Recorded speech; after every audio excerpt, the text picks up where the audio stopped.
your life's pursuits. Empowerment, inspiring to see the best in you.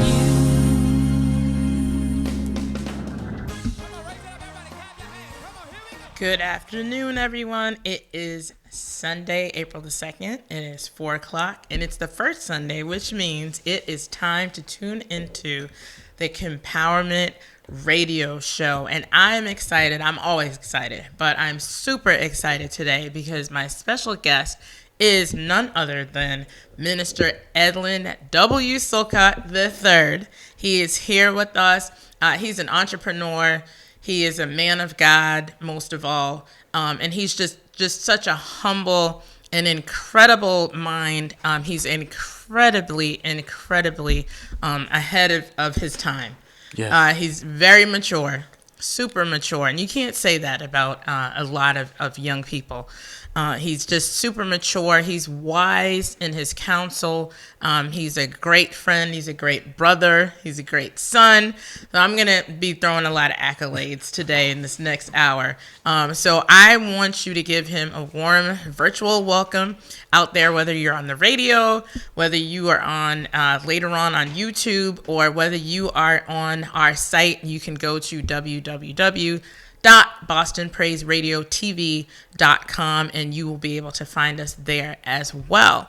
So I don't want to take up a lot of time, but I do want to just segue into just what this next hour is going to be and what it's going to look like. It's going to be a conversation amongst friends. I've always called him my nephew. He calls me auntie. So it's just going to be an auntie and a nephew just having great conversation, just great engagement and authenticity, which is what the Empowerment Radio Show is all about, equipping you for your spiritual journey. And so, Edlin, I'm going to turn the floor over to you. I want you to tell us a little bit about yourself. You could talk about any aspect of your life that you want, and then later on we'll go into some more deeper dive type questions. Awesome. Well, it is good to be here with my auntie, Kimberly J. Oliver, the elder, the preacher, the speaker, the radio host, my auntie. I'm so happy to be here. If you don't know me and this is your first time looking at me, listening to me, my name is Edlin W. Silcott III, born March 7th, 1997, established March 7th, 1997. I just became a minister, just had my initial sermon. Wow, that was actually last month. Exactly, a month ago. Time today goes by so fast. A minister at New Mount Calvary Greater Worship and Praise Ministries, where my bishop is Bishop Lincoln Wright, and my two pastors, Pastor Alexis Benoit and Pastor Deborah Ford. Like I said, newly a minister.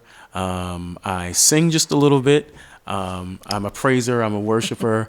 I'm an entrepreneur. The official Edlin brand, if you don't already follow me on my social media, I make my own oil fragrances and some more stuff soon to come. But that's just a little bit about me. My favorite color is green. I don't know why that popped up just in my head, but that's a random fact. It must be a March thing. Yeah, it must be a March thing. But yeah, that's all I have for now. I'm a little bit nervous, so bear with me. By the time we get into the swing of things, I should be good. He is not nervous. Listeners, let me just tell you. That was just a fraction of what he is and what he's about. I want to talk to you about, I want to go back to maybe childhood. Mm-hmm. Take you back to childhood. And if you could just spend a little time kind of giving us the framework for what you would say was maybe your first time that you realized that you were called or that you wanted to serve God. That is a very awesome question. Lady Janice Weeks actually pops into my head. Yeah. A lot of people don't see me play now, but I'm very skilled in playing the tambourine. Very and then skilled. Later met my auntie Kimberly Oliver and looking at her in services, and like she awesome, and you still are awesome. But I remember I either would always sit like the pew behind her or ahead of her. And she would always like call for a tambourine. And then I was like, I want to call for my tambourine. And like, it was like kind of like a funny thing, because then they would, like, the ushers, they would be like, yeah, no, that is Lady Weeks's like right hand little guy. Yeah. And then even from there, like singing in the choir, and if anybody knows me, like even at a young age, like anytime the word church service is mentioned, like I wanted to go. I wasn't, I guess, the quote unquote normal child who wants to go to the park, who wants to go here, go there. Like I wanted to be in church. If there was church on a Thursday or Friday night, I'm there. I don't, you know.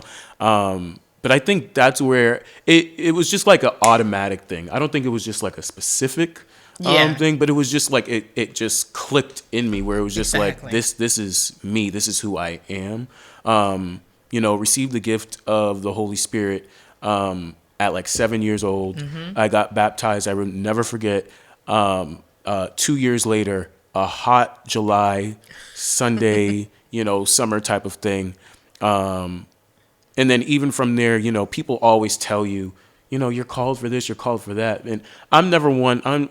Even at a young age, I was like, well, I just want God to tell me, you it's fine. Like I receive what you're saying. But even at a young age, even when God did call me and he spoke to me, you know, I accepted it, but I kind of ran from it. I'm just like, God, you know, I'll sing, I'll just go to the services, and that's the end of that for me. But yeah, in a nutshell, that's my childhood right there. No, that was great. One thing that you said that stood out to me was that it wasn't maybe any one specific thing. I think a lot of people think that someone, you know, God is going to knock you out of your bed and tell you, you are called to do whatever. And, you know, you're going to have this experience and lightning is going to strike you. But it sounded like, to me, it came from the consistency of, you know, being in church every Sunday or whatever, whenever services were happening, and playing the tambourine, and all of these things kind of culminating into, and then spiraling and going, hey, this is what I'm meant to do. And this is what I want to do. And you talked about, you know, service and actually, you know, serving, you know, playing the tambourine, playing any instrument, anything that you do for God is considered a service. Absolutely. And I love the fact that you talked about, you know, at a young age, you were giving service unto God by playing the tambourine, by being obedient, you know, to your elders, being obedient to, you were saying, Lady Janice Weeks, and just wanting to emulate that, you know, and seeing those people and seeing people in church, and, you know, seeing the interaction and just seeing the way church works, you know, if I can say that. I don't know if that's politically correct, but, you know, there is an inner working to the way, you know, church services go and how they flow and how they work. And you talked about praise and worship and saying, well, you know, I sing, so let me just do that.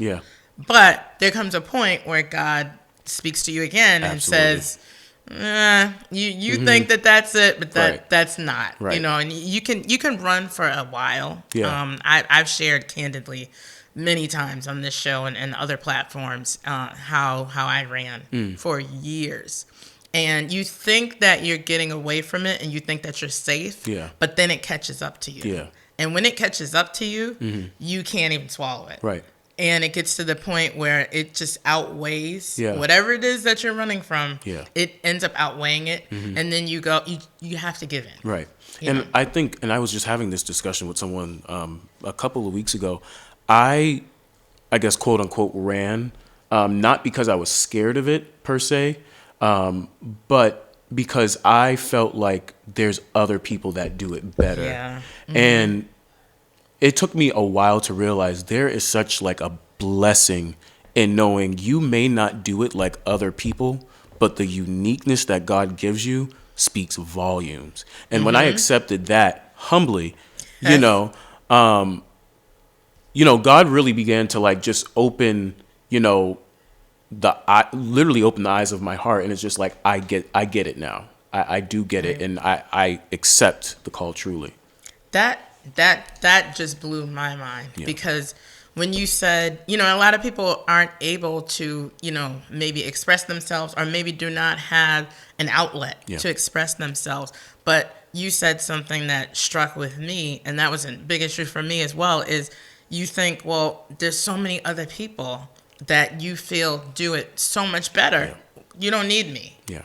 And when you come to the realization that God needs each and every one of us. Yeah. Each and every one of us is unique. You talked about uniqueness. Each and every one of us has a calling that is unique and germane to God's plan, and something that you do, someone else does not do. Right. 25,000 other people don't do it. Right. There's one thing that you do, whether it's something that's going to reach one person or 20,000 people. Yeah. But God needs you to do it. Absolutely. He definitely Absolutely. needs you to do it. Yeah. So I thank you for, just your candidacy, for being, just being open, being authentic. There's so much talk around these days around authenticity. And I feel like all of these different terms and things came out during the pandemic. Right, everybody's always talking about transparency and be authentic and, and there's all these terms, but they really, really do have a place in the kingdom. Absolutely. And I feel like,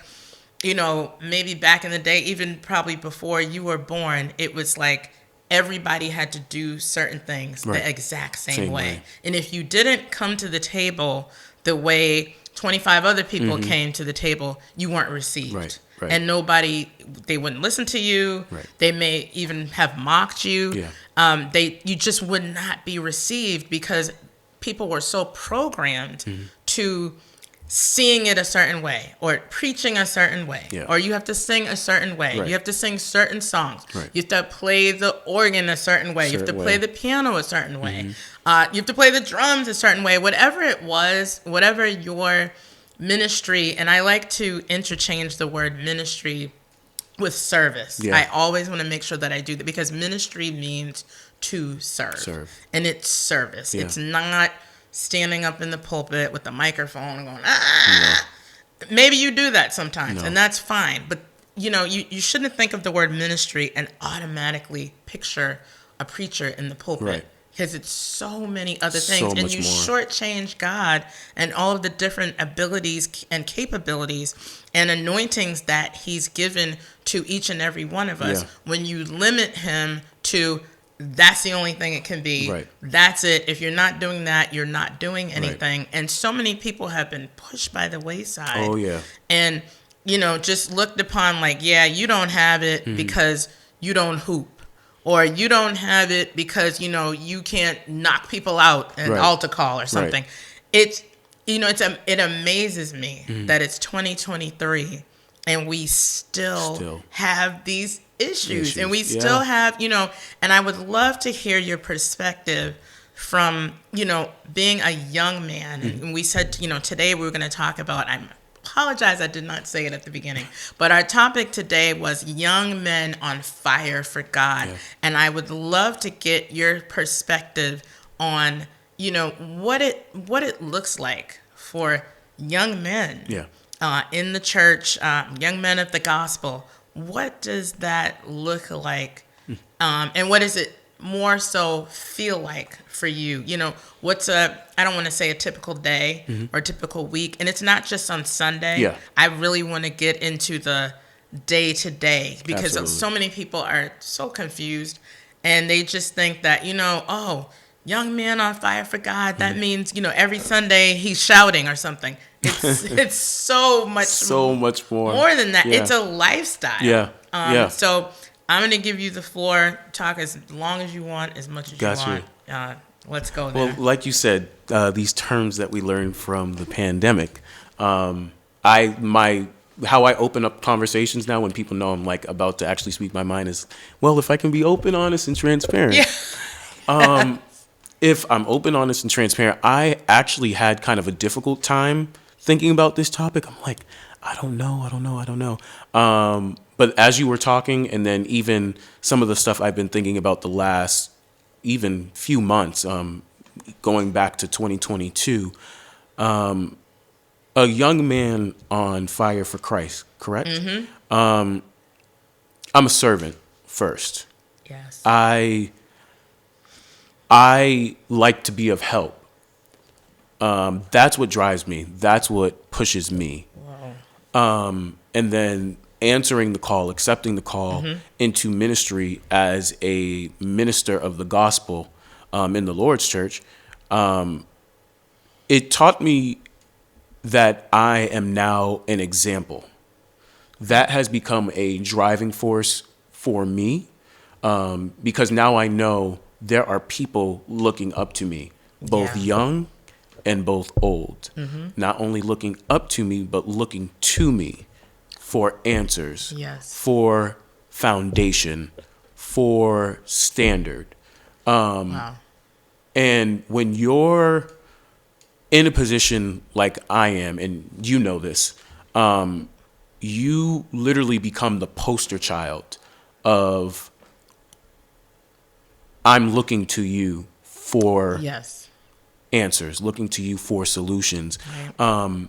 And if I'm honest, so many people think that comes easy to me, but when you connect it to the day-to-day life, the week-to-week life, for me, I am in constant prayer. I am consistently in my word. They can't see him or hear him, but my younger, I call him my little taller brother, Kimberly, is with me.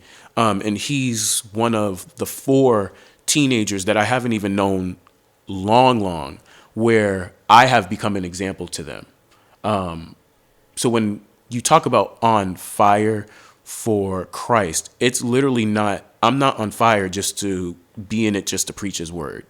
I'm not on fire just to get up and grab a mic and lead a song, sing background, do this, do that.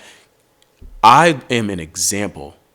I am literally a pillar that somebody's looking up to. Like, I am looking up to you.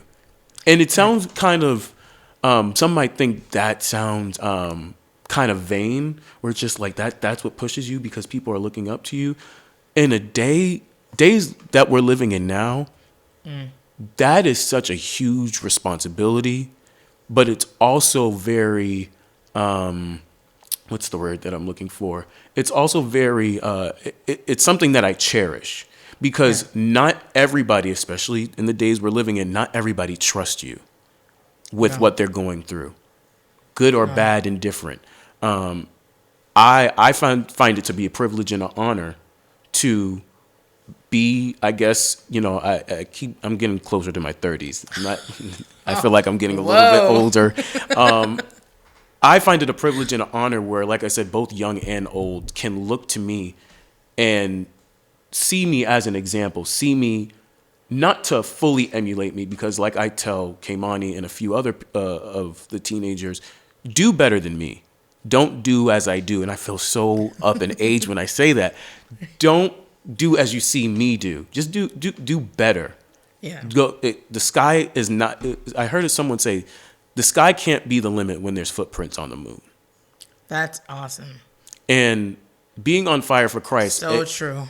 So true. Because when I first heard it, I actually cash apped the person, because that was the first time I heard that, and it spoke to my spirit. But being on fire for Christ, I'm telling you, it's more than the preaching. It's more than the accolades. It's more than, getting up and making sure you're seen. It's about, what am I doing behind the scenes that's helping? When somebody is calling and it's happened in the middle of the night, Edlin, I just need somebody to talk to. I need somebody to listen. That's what it drives me. That's my on fire for Christ, because I know outside of the four walls of the church, I'm literally doing the will of the Lord. I'm still serving. Oh, serving. Many things you said. Serving, I'm telling you, that is what drives me. That is what ignites the flame. It's not, hey, can you come and do this? Hey, can you come? I'm a servant first. I don't care if I don't touch a mic within the next 5 months. As long as I'm serving and doing God's will, according to his will and his way, that's my flame. That's my fire. I mean, we can just go off the air right now, because what you just said about your definition of fire, all of the things that you just talked about, all of the things that you just named and said that was your fire. And I know 50,000 people probably saw the topic and said, "Oh, on fire for God, that means he's shouting all the time and he's preaching and he's on fire." No, It's not about you that. said that your fire was the service. Yeah. Your actual fire, what drives you, is actually doing these acts, Yep. actually serving. Yeah. And you said something that I don't hear many people your age or any age say, that I don't care if I touch a mic for 5 months, because it's so not about that. Yeah. It's not. My pastor now says something, and I know he said it a long time ago, but he said, you know what, preaching sermons and things like that, that is like your 10 minutes of fame. Yeah. That's all it Literally. is. Literally. It's everything you do outside of the minutes that you aren't preaching. Yeah. Like you said, the listening to people that call you in the middle of the night because they're in trouble, they need help. Yeah. Or staying and being that example to the younger ones or even the older ones. People always think that a mentor and mentee, it's always got to be somebody older that's the mentor and somebody younger that's the mentee. I am here to dispel that myth, right? Because there are plenty of people that are way younger than me that I look up to. Yeah. I don't say, well, I'm not intimidated by the fact of their age. And Edlin knows this, especially even with our friendship, auntie and nephew, there's a significant age difference between us, knowing my age You would never and knowing his age. But that's never been a part of our relationship. Never. Ever. We talk about service all the time, and we have very, very similar, distinct personalities. Very similar. Well, I'm the same way. I'm all about, I can't wait to help people. Like, I love to see somebody smile. And if I know whatever that thing is or things that make you smile, I will go out of my way to do it. Sometimes to the detriment of myself. I know you do that. Oh, we will give and give, and we will have like 2 cents. But you know what? I just gave to so-and-so because I felt like they needed it. And my mind goes back to 2016 when you went with me to the Pentecostal Assemblies of the World Convention in Kansas City. And, just even that weekend or 5 days or whatever it was. Yeah, it was a long time. It seemed really it seemed long. I remember it was a Wednesday to a Sunday. Yeah. But it just seemed really long. Yeah. I think we left on a Tuesday night. We did. Yes, we left we were on the really same late. flight. Yeah, Yes. we were on the same flight. We were walking around Terminal B and we're getting sandwiches. And so just even watching you that weekend, I could see it. It was like blooming and blossoming in you. And I just kept thinking to myself, I'm like, I don't know where he's going to be in like 10 years, but I know it's going to be.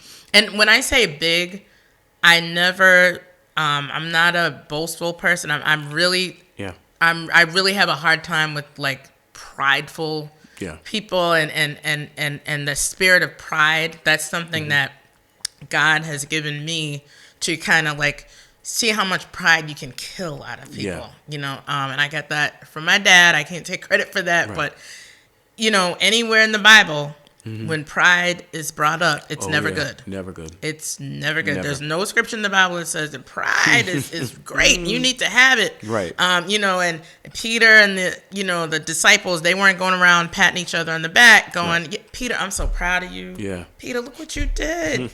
You just walked on water, Peter. Like, they didn't do that. No. And so what I love about you and just your personality and, your life is a ministry. Yeah. So I watched you at that convention. You had never been, I think that was that your first PAW convention? Or maybe that was my first one. Okay. I think, yeah. And the way that you just acquiesced to the entire process, loads of people walking around. Oh, yeah. You know me, I like a lot of people, so we're going down the hallway and Kimberly. But I met a lot of people through you, He met so many people that now those people come and ask, where's Edlin? So, but I watched just your demeanor your spirit, and it was gentle, Yeah. it was humble, and it was kind. Yeah. And I want people to know that that goes so much further than yeah. you pumping yourself on social media, like, oh, look at I- me. yeah. You know, I now preach, so, you know, you want to book me and all that. Yeah, no. That's fine for No, people no, who no. do it. But that's not where it's at. But you know what that goes back to? That actually goes back to my initial sermon when I touched on the fact that there is so much, you know, we have gotten, you know, acclimated to the term, you know, mental illness and mental awareness and all that type of stuff. And in the four walls of the church and outside of the four walls of the church, you know, we have gotten to the point, and we actually got to that point a long time ago, but I believe the pandemic really just revealed and was a revelation of a lot of stuff that we needed to know. You know, not to say the dance and the shout and the singing and the preaching, those are always going to work, but they're no longer our crutch anymore. They're not. There are so many real life things happening to the point where I remember I was driving and I was like, well, God, how dare I, when there are people really going through so many different things. No matter how little it is, no matter how big it is, there are people literally falling by the wayside of taking their own life, feeling like they can't go on life with anymore. I know I ran into a person at a conference back in July of 2022. She shared her testimony. She checked herself in to a mental facility. This is real life stuff. The preaching is nice. The dancing is nice. The singing is nice. I'm the first one to tell you I'm a praiser. When a click track starts, I'm on the floor with the best of them. I'm there. But when everything cuts off, I close the church. So when the sound system turns off, when the preacher puts down the mic, when the people, the choir, the praise team is not in your presence, when that organ or the keys or the drummer, the musicians aren't there, when you walk outside of the four walls of the church, real life is still there. Yeah. And most of the time, we're in these services. Time has passed us by. Sometimes we're walking out worse than we even came in. I'm glad you said it. And it's just like, how dare I really think that ministry, church, the call that God has given me, how dare I think that it's just about being booked, doing this, doing that, having a mic in hand. You know me, I'm the first person to take this mic. I don't want it. I want to be behind the scenes. Now, you know, growing into ministry, I see myself at the forefront at times, but what humbles me is I still know the servant that I am and the servant that I can be and that I still continue to grow to be. Yes, and that's the key word is growth. Yeah. As you just said, you know the servant that you are, but you are also very aware of the servant that you can grow to be. Yeah. And, you know, a lot of times if you step back and look at anything that you're doing, I don't care if it's education, if it's work, family, if you're not growing in anything, and I say this often, if you are the type of person that says, well, I've arrived, I'm here. Okay, anybody who's arrived, they're not going anywhere. Right. You can't be going anywhere. Right. If you say, well, I arrived, I am here. Right. See me, love me, whatever it is, but you couldn't be growing. And God's anointing never has to announce itself.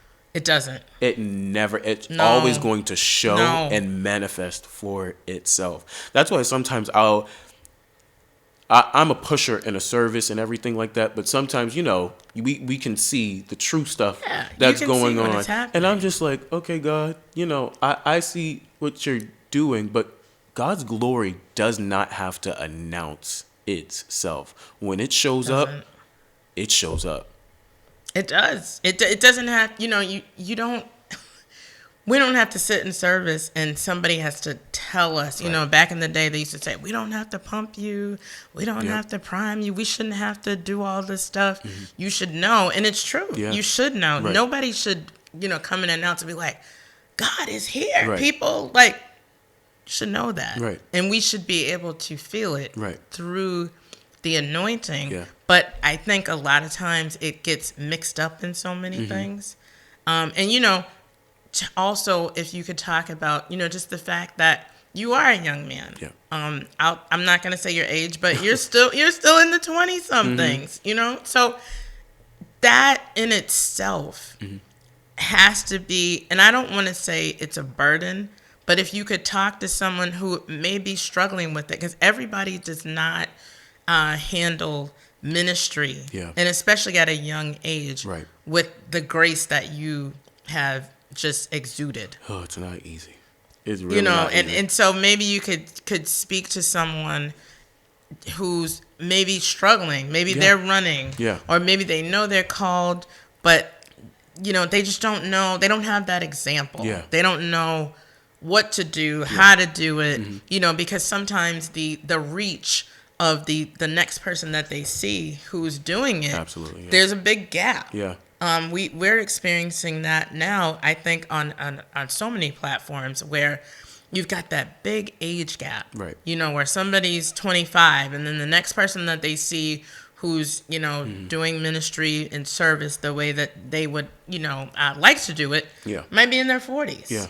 How do we bridge that gap but still be true to your age and your generation? You know, I noticed and I witnessed growing up is people thought that in order to do ministry, you had to act like an older person. No. That's the best way I can say it. So, I mean, in these days and times, it's really nice because I'm seeing so many more young people in ministry. Where when I was coming up, you had to be a certain age, you had a certain look, certain things you did and didn't do.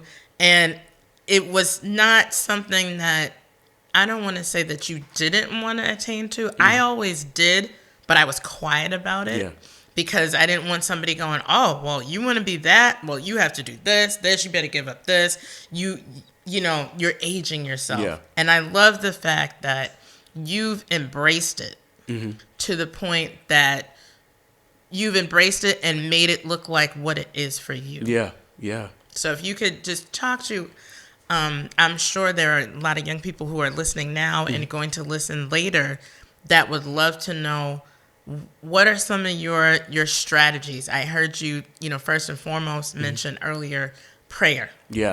Prayer, staying in communication with God. But if there's something that you could speak to your generation, and you talked about your fire being the actual service, the actual giving and the helping and the support. But if you could talk to someone in your generation and what that looks like and how you navigate that. So, you know, the obvious answer is prayer, being in your word, all of that type of stuff. You touched on it earlier, mentorship. When I realized what I was stepping into when I accepted the call into ministry, first and foremost, I have an awesome leader, my bishop, my pastor, Bishop Lincoln Wright. You know, he calls me his like nephew. I look at him as a uncle, and he's someone who is really stern with me, like because he and you've heard me say it, like he was someone that and is someone that sees so much potential in me that sometimes I don't see within myself. And I think as a young person, that is awesome, whether it's someone even younger than me, my same age or older, someone to see what's in you and you not even know within yourself. What a true man or woman of God can see it in you and you don't even see it. It's very awesome, and it's definitely manifested itself. But then even my mentor, Elder Jamal Brantley, I say the tri-state area, New York, New Jersey, the man is preaching all over the place. I don't even think we're a full decade apart. And like I said, when I recognized that I was going into ministry, I said, wait a minute. I have my bishop, I have my pastor, I have my leader, but I need someone who not can really hold me to the fire, but can be that pillar that I am to people and that I know I'm going to be to people. Someone who can speak life when I need someone to speak life to me. Someone who can be there as another example, a great example. someone who when I need them, they're able to pick up the call, not just for the good, but for the bad, the ugly, and the indifferent. Everything. And he, Elder Jamal Brantley has definitely done that for me. I would also say, even outside of those nuances of having, your leader and having a mentor, it also really comes down to, and this is very important, know your purpose. Especially, say that 2 times. Know your purpose. Know your purpose.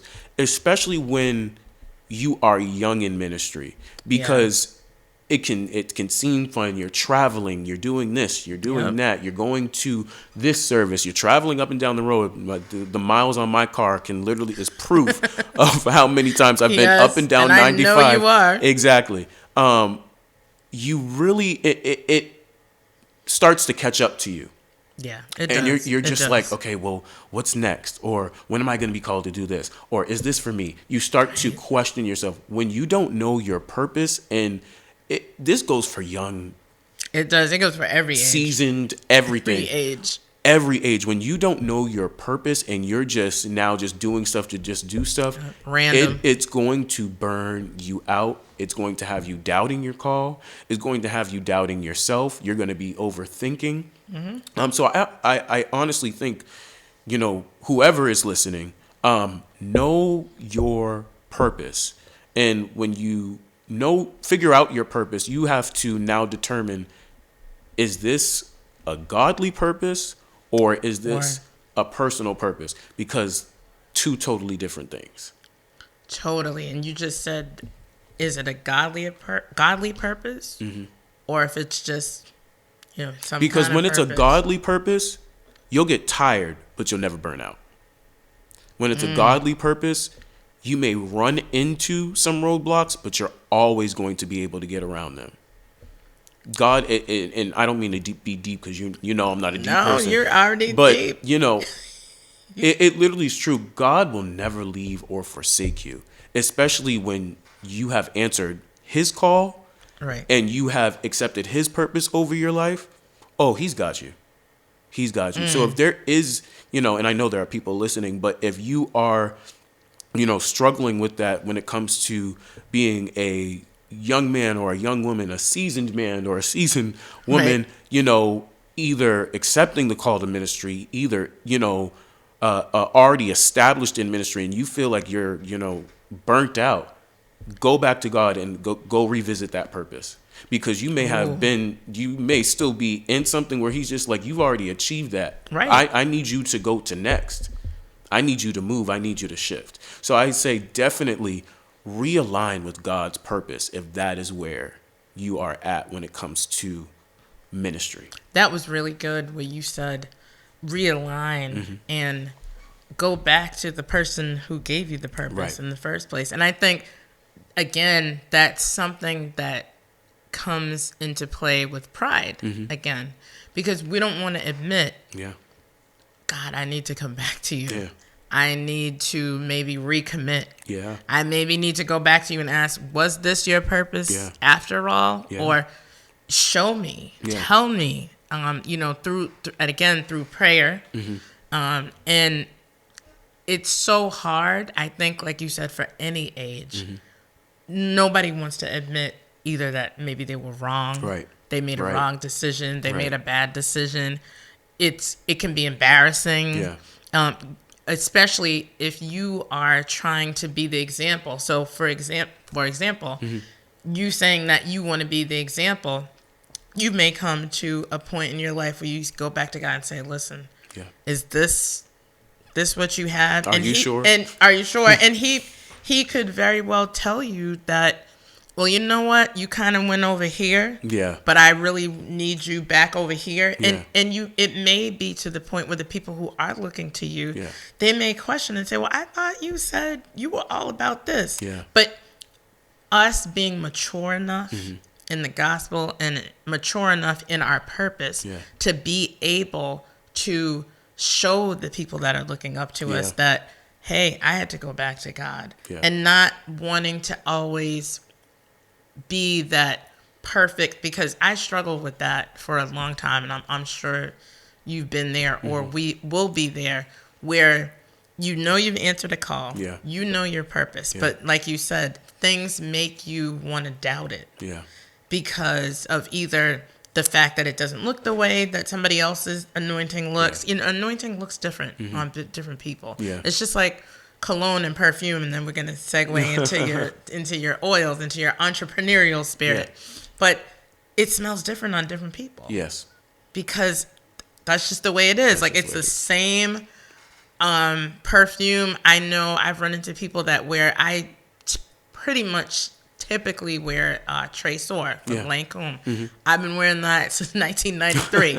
Just the last couple of years, I've kind of, switched it up a little bit, but I still stick with the Lancôme when I'm not wearing your brand. But we'll talk about that in a minute. But what I was saying is, anointing is different. Yes. It looks different for different people. And you have to get to the point, and I've had to do it several times, where you can't get too big for your ministry. Or you can't get too big for the ministry. I don't even want to say your ministry. But you can't get too big for the ministry, where you cannot let people see you ever mess up. You can never make a mistake. You can never trip up and something can't happen. Because as much as these examples need to see us being this great example, they also need to see, I don't want to say that you should try to mess up. Humility. But they need the humility of saying, hey, that's my mentor. That's the person that I look up to. Wow, they just slipped, or something happened. But look at how they got back up. But look at, you want them to focus on how God raised you back up, and not whatever the fall was or whatever the slip was. Like, two quick things, because I know we have to move. Because I can feel like somebody's spirit listening to this. Ministry is going to get lonely. You can't avoid it. It's going to get lonely. But what I have learned, when that feeling comes, that literally means it's time for you and God to have a conversation. It's time for you to seek his face. It is time for you to start praying. It is time for you to get in his word, because now he's trying to get your attention for whatever reason. He's trying to get your attention. And then also, because this dropped in my spirit the other day, because I was wondering about something, and the Spirit of the Lord just said, don't become predictable. Change it up. Change it up. Don't become predictable. Stop sharing, oversharing, whether it is good, whether it is bad. There are things that have to stay between you and God. Literally. Ooh, and it's hard. It's hard, especially for our personality. We are so used to, we are so candid all the time. We're very open, very honest. Everybody knows everything about us. But when you hear God tell you, and he's done that to me as well, it's just us. It's just us. This is not for, it's just like when you were little and your parents say, this stays in this house. You can't, and it's hard because we want to get it out there and say, God, somebody needs this word. And he's like, no, this word is for us. Us. Don't become predictable. Don't become predictable. Sometimes people need to see God bless you instead of you telling the goodness of what he's done for you. Sometimes people need to see that God is really walking beside you, like that he's with you, that he is really giving you the blessings, the favor, the miracles, the signs, and the wonders. That is not, some things are not for you to say. Some things are literally for God to show himself, not even to prove himself, to show himself within you to other people. Wow. I wouldn't even try to recap that, because, and that was so helpful. And I don't want to forget to have our call-ins. I want to definitely give the number again. It's 617-282-0685. If you want to call in, please call in. Minister Edlin would be glad to talk to you. We would love to hear from somebody. Again, it's 617-282-0685. So I want to, for the last few minutes, is to talk about your entrepreneurship. Yeah. And to talk about your brand. And I don't want to say anything more because I want it to all authentically come from you. Gotcha. But if you could kind of spend the last few minutes, and then Yeah. we'll do like a summary at the end. Yeah. So the official Edlin brand, it is a line of oils, men's oils, women's oils, and then unisex fragrances that can Yes. like really just go on anyone. In short, I just got tired of buying watered down oils or going to New York to like Yeah. get oils. So I just started like one day I literally just looked it up on Google. I was like, where can I, how do Yeah. I mix? What if I'm trying to have this type of scent? Like what do I mix? What are the ingredients? And I literally just sat in my room one night. I literally was up for a good 6 hours till the sun rose. And I just started like playing around and tinkering with it. I was writing notes. I was like, this is that. Don't Wow. forget this. And it just, blossomed from there. That was March of 2018. I had the official Edlin brand launch at the Music Mill. Yeah. I don't know what street. That's actually near Bicknell Street. That I had it at. It was like a small little thing. There was live singers, food and everything like that. I haven't had one since. But Gotta have another one. yeah, I've been, it's really grown from there. Different scents, different fragrances. I have a website and everything that I'm proud of. I actually did it all on my own. I actually was just talking to somebody about this the other day. I'm like, I don't really need to pay people to do this. I actually know how to do it myself. So yeah, it's really blossomed from there. I keep basically all of my oils at the church. Whenever I take online orders, as you know, I mail them out. I actually have my own little postcards now that I ship and everything like that with the orders. But yeah, more to come. More to come. No, that's amazing. Especially you talked about the fact that you did your own website. Yeah. You researched it. Yeah. It's that people tend to think that somebody just all of a sudden they woke up and they were just great. Yeah. And all this stuff takes just time. happened. But you said you spent hours. It takes time. You went to Google and patience. and Yeah. and looked this stuff up, and you said you were tired. Of Yeah. wearing the same stuff, and you said it was watered down. Yeah. And now you're saying, look at 4 years later, Yeah. you have your own brand. Yeah. We actually have a call. Oh, I can only imagine who this is. I can too. I don't know. Caller. Yes, hello. Hello. How are you? I'm good. Good, good. I just wanted to give a shout out. This is not my mom. boasting or anything. I just wanted to give a shout out and let everyone know how proud I am of my son. Just sitting here watching him and how God is just truly blessing him. Just wanted to give a shout out, and I love you, and I love you also, Kimberly. I love you too. Thank you so much for calling in. Thank you so much. You could say more if you want. No, that's all I have to say. I'm going to continue to listen. Thank you. Thank you so Thank much. you. We love you. Love you. Love you. Bye. Bye. Bye. Aw. That's awesome. That was amazing. And everybody can't say that. Right. Their parents are, supporting them. Yeah. His mother called in, and I've witnessed so many, countless times of the love and the care that she provides for you. Oh, and yeah. that's, just something that's key, to know that you're supported. Absolutely. And know that you're loved, and somebody is pleased with what you're doing. And there's so many parents who are just so disappointed in their children. And you hear it all the time. Yeah. It's still their child. Yeah. But they're doing things that, are embarrassing them. And here you are, out here living your life out loud for God. Not living your life out loud, doing all kinds of crazy things and shocking your mother and having your mother up at night because she doesn't know where you are or what you're doing.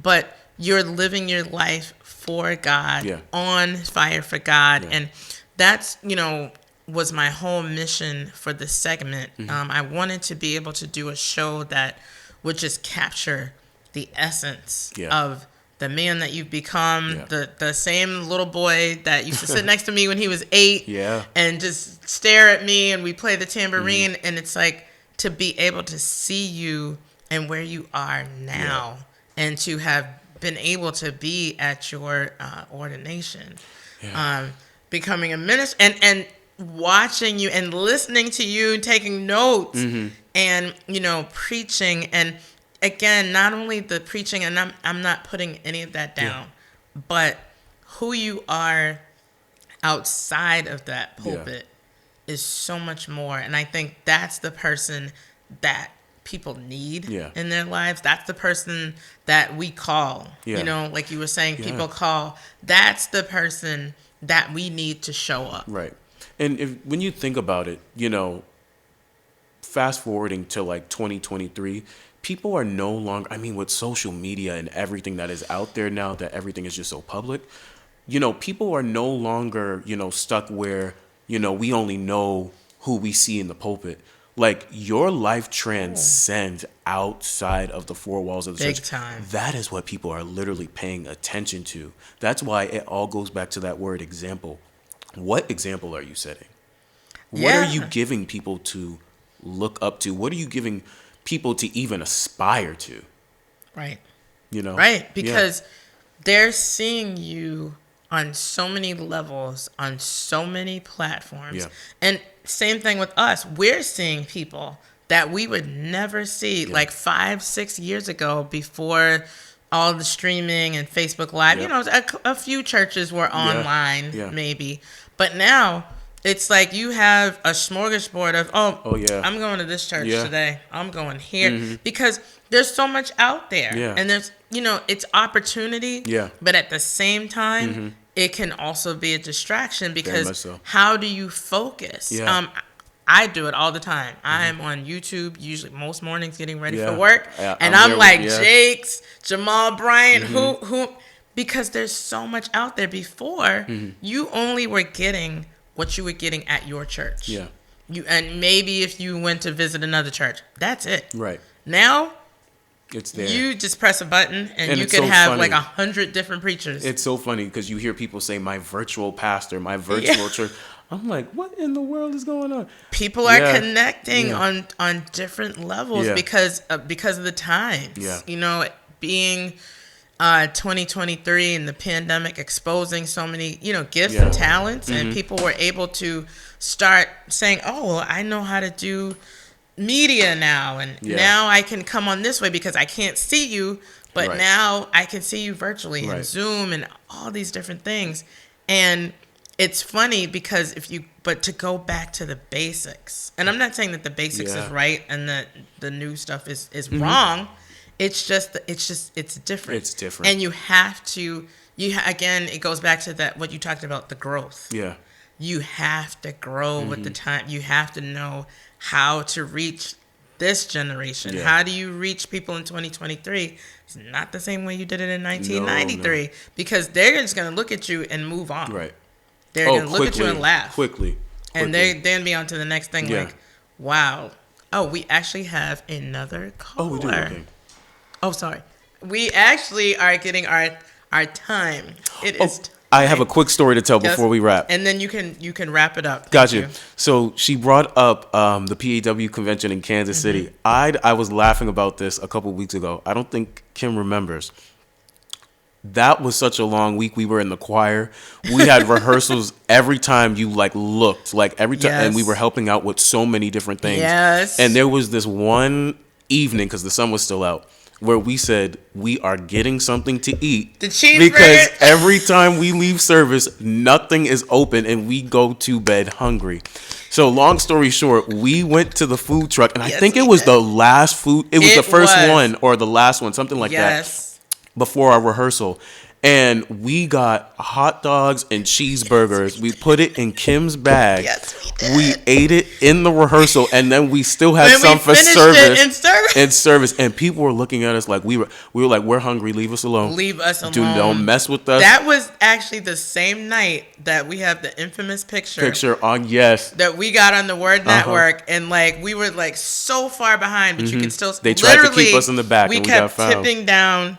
I would get like a little piece of the cheeseburger. He would get a little piece of the hot dog, Yep. and like best Yep. story ever, It was but the best funniest time thing. ever. Yes. So we are wrapping up. I want to thank everybody, especially to my esteemed guest, Minister Edlin W. Silcott for having III, for being with us on the Kimpowerment Radio Show today. I also want to thank our technical expertise here in the studio for helping us, supporting us, and getting this on. So until next month, this is Kimberly Oliver on the Kimpowerment Radio Show, equipping you for your spiritual journey. Goodbye until next time.